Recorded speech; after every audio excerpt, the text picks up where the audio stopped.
صباح الخير سيادة الوزير. صباح الخيرات، اهلا وسهلا، تفضل استاذ منير. شكرا.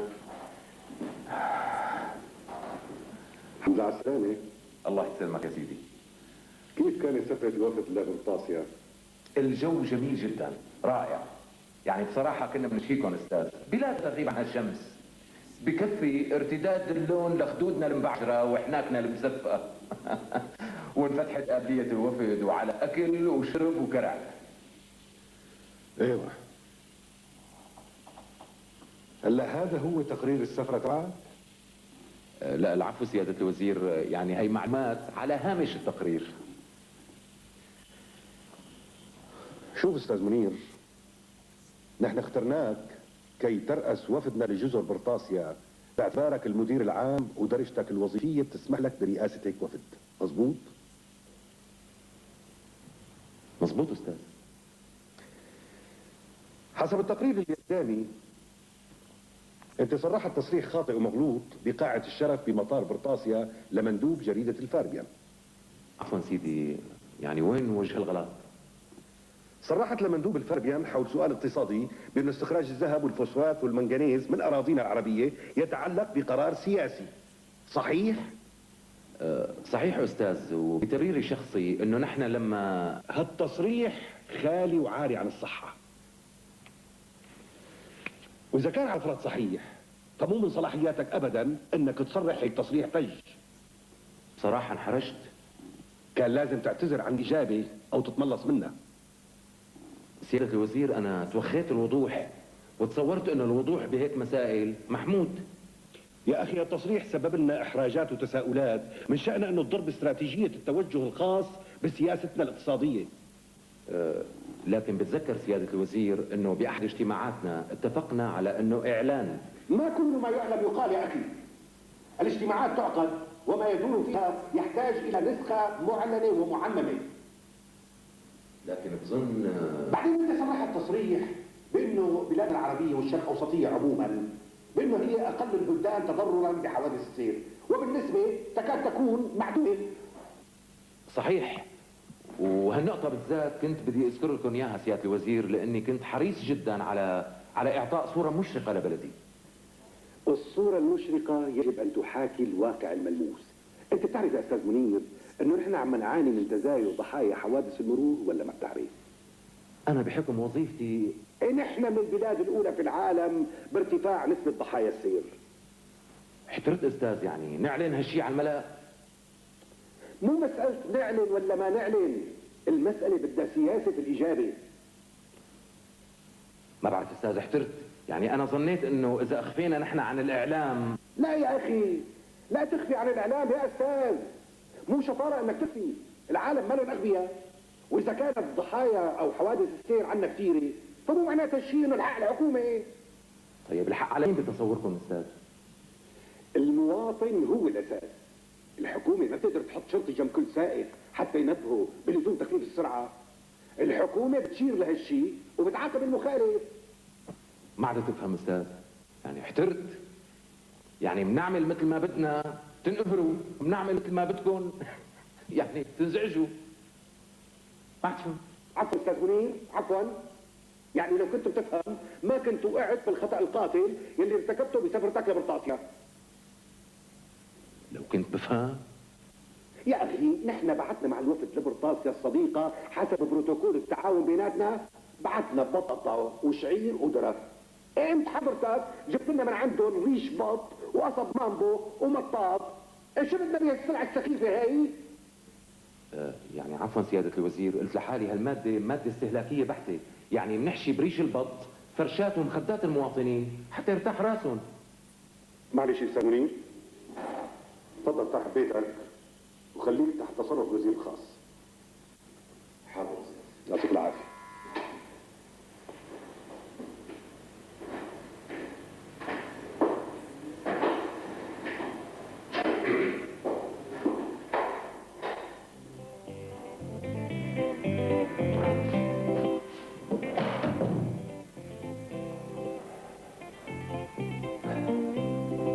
كل الناس بتقول لي نيالك مدير عام، اضرب واطرح، عايش مرتاح كل يوم ببلد ما على قلبك هم.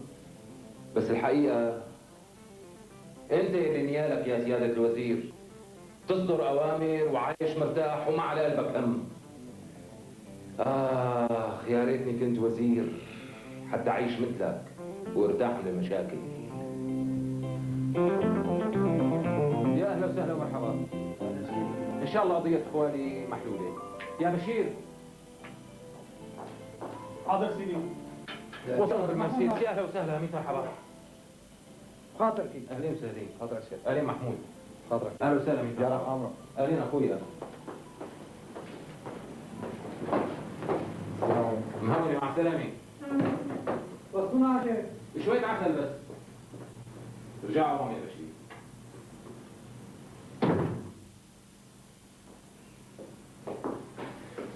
راحوا ضيوفك بعدين سيادة الوزير؟ راحوا يا ستي. انه بس بيفهم حدا بيسرق من حدا 8 ساعات ورا بعضهم؟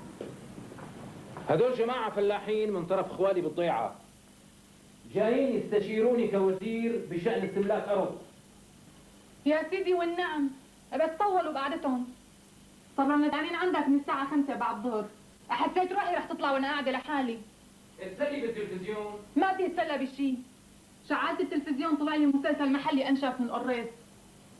يعني لازم تحكي مع وزير الاعلام حتى يلاقي له حله. لا ما بصير، كل وزير بيسير امور وزارته بالشكل اللي بيريده، وهو افهم مني بظروف مديرياته. بعدين شو المعنى؟ كل ما طلع برنامج بايخ بالتلفزيون الكل بيتصل بوزير الاعلام.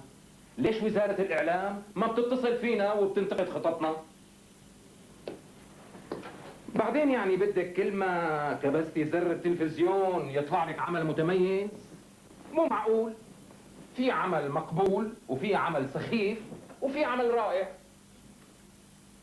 لا حبيبي ما حذرت، كله سخيف. يضرب التلفزيون يضرب، هو واللي اخترعه. شو سخيف هو الثاني؟ شو؟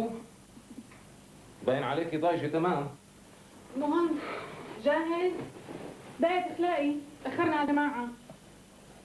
بدي اقول لك شغلة يا مروة بس خايف تزعلي. وشو هالشغلة بقى؟ دقي تليفون للجماعة واعتذري لهم عن السهرة. ليش بقى؟ لاني ما رح اقدر اروح معك. ما رح تقدر تروح معي. ليش لبست جاكيتك لكان؟ عندي اجتماع ضروري بالوزارة. ومنين طلع لنا الاجتماع كمان؟ هلا دق لي المعاون التليفون وخبرني. هلا ما رح نخلص اجتماعات؟ هذا شغلي يا مروة وما بقدر اتخلف عنه. واجل الاجتماع لبكره الصبح، شو بصير يعني؟ تنخرب الدنيا؟ شو اجل الاجتماع؟ مدراء ورؤساء دوائر جايين من المحافظات خصيصا لهذا الاجتماع. ولك يضرب حظي شو منحوس يضرب. مش هي مرة واحدة بس اسهر معك، مرة واحدة من 3 سنين لهلا، مرة واحدة من وقت ما صرت وزير. طيب وينك؟ روحي انت على السهرة هلا وبعدين انا بلحقك. وانت بدك تلحقني؟ الساعة 2 3 بعد نص ليل؟ لا ما بطول، اصلا عندي جدول هلا ما تحكي حكي ماله طعمة؟ صرت عمري اقصد الزباية لا تمشي معي مشوار. هلا ليش هيك بتعملي انت؟ ما في ضرورة تنزعجي. دقي تليفون للجماعة واجلي السهرة لبكرة، شو صار يعني؟ خربت الدنيا؟ جوزك وزير وقته مو ملكه. ايه روح عنا يا، صرنا مضحكة بعيون الناس. هي ثالث مرة بأجل الزيارة، بس شو فارقة معك انت؟ بعدين ليكونوا اهلي مو قد المقام حتى تروح تسهر عندهم، حاكم عقلك كبير انت وما بتقدر تسمع قصص اهلي المعتة. لا هو لو يا مروة ما بنسترجي ابدا. اهلك على عيني وعلى راسي، وانت بتعرفي معزته عندي. شو هالحكي؟ اللي بيسمعك بيصدق، انت ما بتدوس بيتهم بالسنة مرة. صحيح الحق معك، بس كمان بالمقابل ابي وامي ما عم اقدر شوفهم الا كل 6 7 اشهر مرة.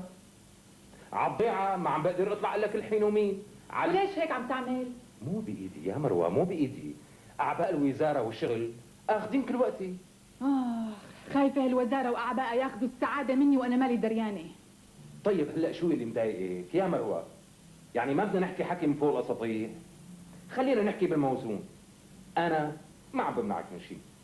روحي تعي سلي انبسطي شو عليك؟ بس ما في داعي للغضب والنرفزه. ولك مش هي نسهر انا وجوزي لحالنا وبس، راسي وراسك وبس. بدي انبسط انا وجوزي مو انا والناس.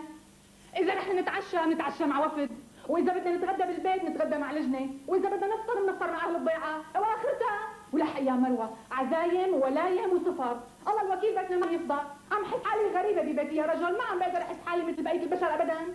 بدي اقعد لحالي ما في مجال، بدي انضرب على قلبي وكل ما في ثمره، بيتنا مضافه خريوش. إيه بس انا مالي ما عنك شيء. سيارات عندك، خدم عندك، مرافقه عندك، شو بدك احسن من هيك؟ بدي اروح انا وياك، ما بدي اروح انا والمرافقه. إيه وقتي مو ملكي، هذا هو الواقع ولازم تفهميه. العمى على القصه، كل حياتنا هيك، اجتماعات لانصاف الليالي، سهر بالمكتب لو الصبح، سفر لبلاد برا، وانا عم بنزل على السوق مع المرافقه، بروح على استقبال النسوان مع المرافقه، على الكوافير مع المرافقه، وقريبة مرافقه، لا وكل مرافق شواربه اتخن اتخن من شله الصوف. هلا هدي اعصابك وروقي دمك. يعني فكرك انا مرتاح بشغلي، بس هي واجباتي ما بحسن اتخلف عنها يا مروه. لا تعمل لي محاضرات، لو بدك تقدر توفق بين شغلك وبين مرتك وبيتك، وانا بصراحه من هلا ورايح ما عاد اسكت ابدا، خلص طفح الكيل يا حبيبي، كاني متجوزه بالمراسله انا. لك شو قصتك انت؟ شو قصتك؟ فعلا ما طلعتي وش؟ يعني لو شعلت لك اصابيعي العشرة شموع ما بتنسري، فصاعة شو اعمل لك؟ لك مصاري عندك، صيغه عندك، عم تلبسي احلى لبس، عم تجخي احلى جخ، بيوت عندك، حجاب، أدنى، لفايات واقفين على بابك، شو ناقصك؟ يعني عايشين بعز لا بنحلم فيه لا انا ولا انت ولا قبله ولا بعده، بقى مش شو عم تشكي؟ لك شو ناقصك انت؟ شو ناقصني؟ ناقصني انت. عال والله، هذا اللي كان ناقص. اترك شغل الوزاره واقعد قرقر مع النسوان. لك يعني فكرك انا مرتاح بشغلي كمان؟ مشاكل ووفود واجتماعات ووسايط وضغوط وتليفونات. بقى ارحميني يا مروه، ارحميني بوس ايدك، بشر انا اعصاب، شو بلحق للحق. وبصراحه ما طلعت مره واحده من البيت مسرور، وكله بسببك وسبب نقك. ودائما انا اللي لازم يساير بالبيت وبالوزاره وبالمجلس، انا اللي لازم ما يغلط، انا اللي لازم يكون عقلي كبير، انا اللي لازم يحل المشاكل المستعصيه، انا اللي لازم ما يمرض ولا يصيف ولا يروح سيران ولا يزور اهله ولا يتفتل بالشوارع مثل بقيه الخلق. لك فكرك انا مالي بشر؟ مالي مطالب بشريه انا؟ ما بحن لجلسه عائليه، ما بحن لاني نيم اولادي بايدي وبوسهم قبل ما يناموا. لك ما عم شوفهم لا قبل ما يروحوا على المدرسه ولا بعد ما يرجعوا ولا قبل ما يندفسوا ويناموا. لا ومضروب بحجر كبير والكل حاسدني والكل بيقول نيالو وزير عايش مرتاح. يا ريتني كنت خضري، كان احسن لي واشرف لي وبعيش مرتاح اكثر.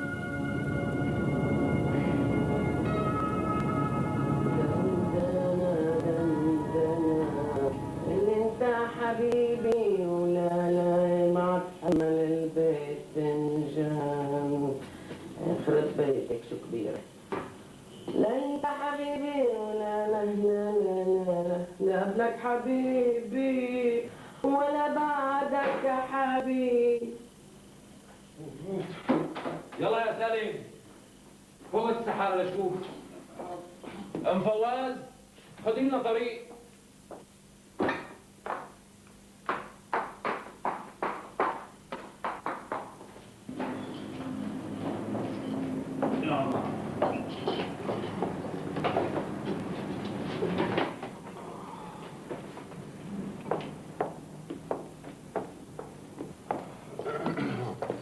الله يعطيك العافية. نزل فواكه عندي؟ لا معلش خذهم لبيت حماي. حاضر. الله معك مع السلامة.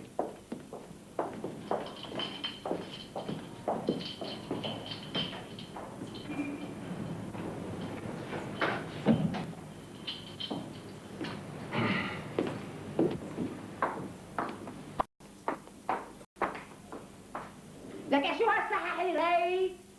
أنا بعرف. شوفت عينك. فهمت شو فيها يعني؟ شو بده يجيب الخضري لبيته؟ سحاحير مرجان وياقوت؟ شو بدي اعمل فيهم هدول؟ شفتهم راح يدبلوا وما راح ينباعوا بالمحل، جبتهم لهون مشان يبسهم للمونة. يخرب بيت المونة، تكدست على ايدك يا المونة، والفريزر انزلت ملوخية وبازيلا وفاصولية. ولا بتضرب شغلة الخضر شو مكربة تضرب؟ قرفتني حياتي. انت بتعرف تتصرف. ولك شلون بعرف تتصرف؟ يعني جر عينك جر من الطريق حتى يشتروا من عندي.